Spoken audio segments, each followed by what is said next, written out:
Essex Junction, Vermont. A typically beautiful New England setting. The rugged landscape and quaint charm draw thousands of tourists here each year. This weekend, a collection of brazen characters have strolled into town. And this colorful group, with their messy streak, hope to mystify the locals and leave their mark on Essex Junction, Vermont.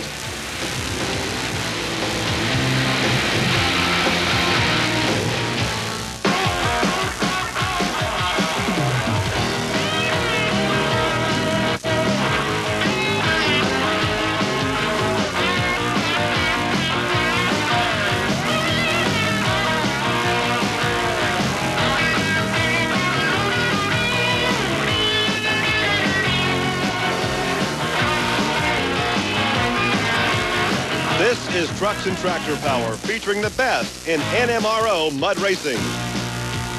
Today, it's the New England Four-Wheel Jamboree Nationals from the Champlain Valley Exposition in Essex Junction, Vermont.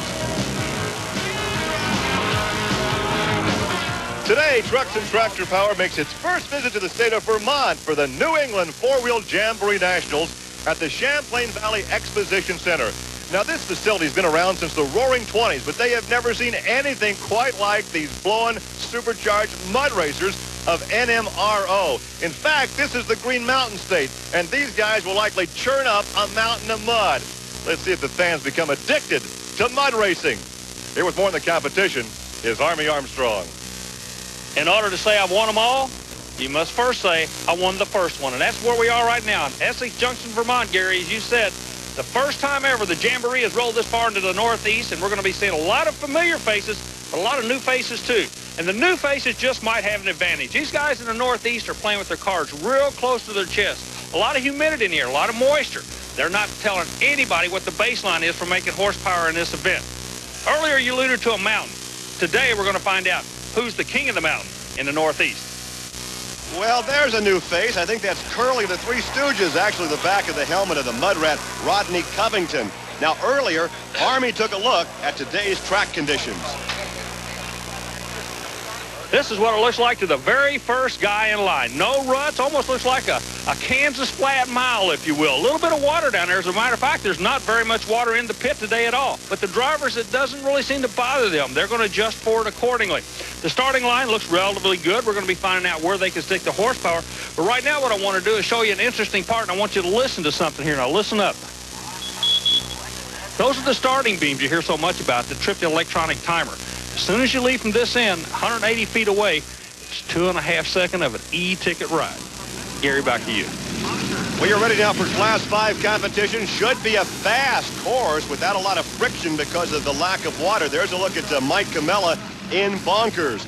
Mike Camella will be going alongside Rodney Covington. There's a look at Bonkers, and of course Covington is the guy with the Curly Joe on the back of his helmet, and there is Covington.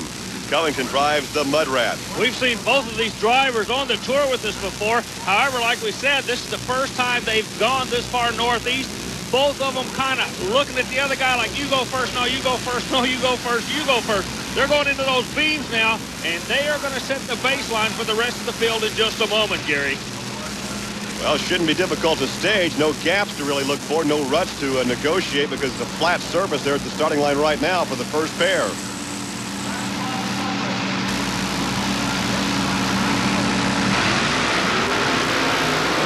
Oh, and a great run for both of these guys, Covington and Camella.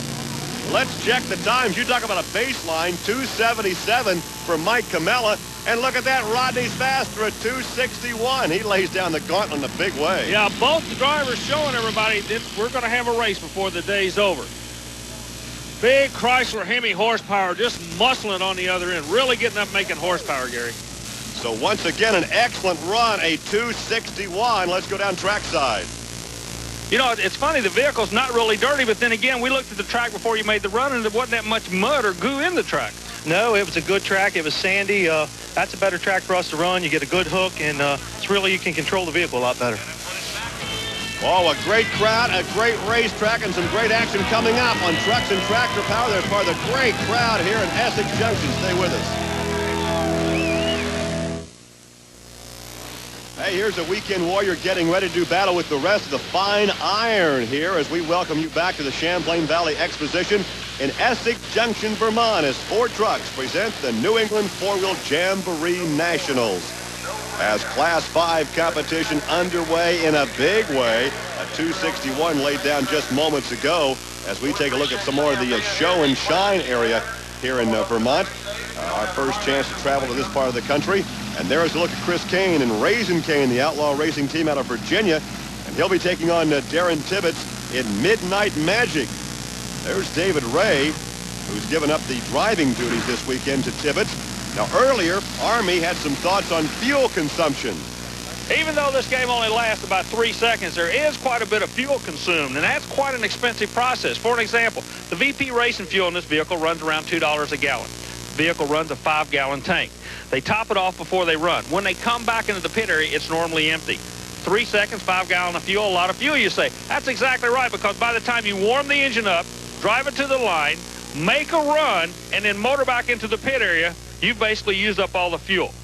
Maybe that's why they call this the money pit. Well, of course, Army standing in there with Fred Wilhite's money pit. We'll see Fred a bit later in the competition here. But right now, Tibbetts and Kane getting set. The time to beat at 261.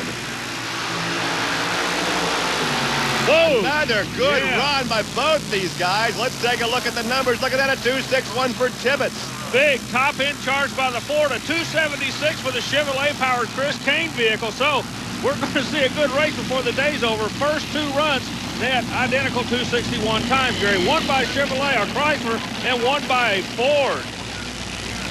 Jeremy Finley coming up next in the S-Kicker.